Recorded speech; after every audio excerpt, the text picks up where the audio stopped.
নিজেরাই নিজেদের ট্রোল করছে, ওরা জানে ওরা পারবে না। আমরা আশাবাদী ছিলাম আর্জেন্টিনার সাথে ব্রাজিলের একটা খেলা পড়ুক। ব্রাজিলে নেইমারের মতো প্লেয়ার নাই, আমাদের আর্জেন্টিনাতেও মেসির মতো প্লেয়ার নাই। যত ফিফাই হোক ওদের ছাড়া ফিফা জমবে না, জমেও না। যে দলের সাথে আজকে ওদের খেলা ছিল ওরা নিজেরাই ভয় পাইতেছিল। ফেসবুক বা আপনি ইন্টারনেট ঘাটলে বা সোশ্যাল মিডিয়া ঘাটলে দেখতে পাবেন ওরা নিজেরাই নিজেদের ট্রোল করতেছিল, ওরা নিজেরাই ভয় পাচ্ছিল। যেই প্লেয়ারটা দুইটা গোল দিছে ওকে নিয়েই ট্রোল হচ্ছিল, ওকে নিয়েই ভয় পাইতেছিল।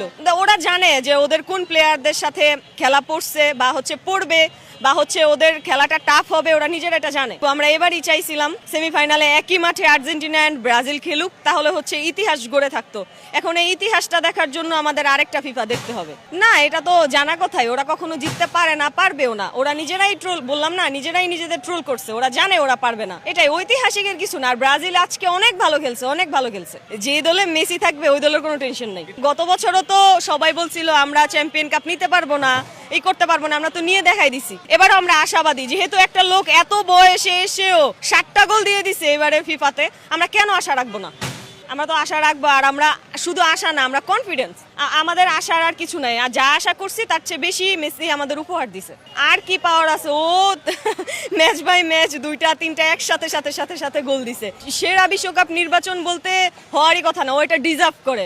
ও বিশ্বের সবচেয়ে সেরা প্লেয়ার, এটা সবাই জানে। আমরা চাই সবচেয়ে বড় সম্মানটাই ও পাক, যেহেতু আমরা এই দল করি, আমরা মেসিকে ভালোবাসি, এটাই চাই। আমাদের মন খারাপ হইতেছে ভাইয়া, আমরা প্রচন্ড পরিমাণের ওদের থেকেও আমাদের বেশি মন খারাপ হইতেছে। কারণ আমরা আশাবাদী ছিলাম আর্জেন্টিনার সাথে ব্রাজিলের একটা খেলা পড়ুক, একটা ইতিহাস গড়ুক। আমরা চাইতেছিলাম নিজেদের প্রমাণ করতে, যাতে ব্রাজিলের মুখ বন্ধ করে দিতে পারি। এখন ব্রাজিলের মুখ বন্ধ করতে পারতেছি না, এটা তো আমাদেরই না, এটা সম্পূর্ণ মনের কথা। চাইছিলাম ওরা দুই দল একই মাঠে খেলুক, তাইলে হয়েছে ব্রাজিল আর আর্জেন্টিনার যে বাংলাদেশের লড়াইটা, এই লড়াইটা হাড্ডাহাড্ডি হইতো। ব্রাজিলে নেইমারের মতো প্লেয়ার নাই, আমাদের আর্জেন্টিনাতেও মেসির মতো প্লেয়ার নাই। যত ফিফাই হোক ওদের ছাড়া ফিফা জমবে না, জমেও না, কারণ ওদের হিউজ ফ্যান ফলোয়ার। সেক্ষেত্রে ওদের লাগবে।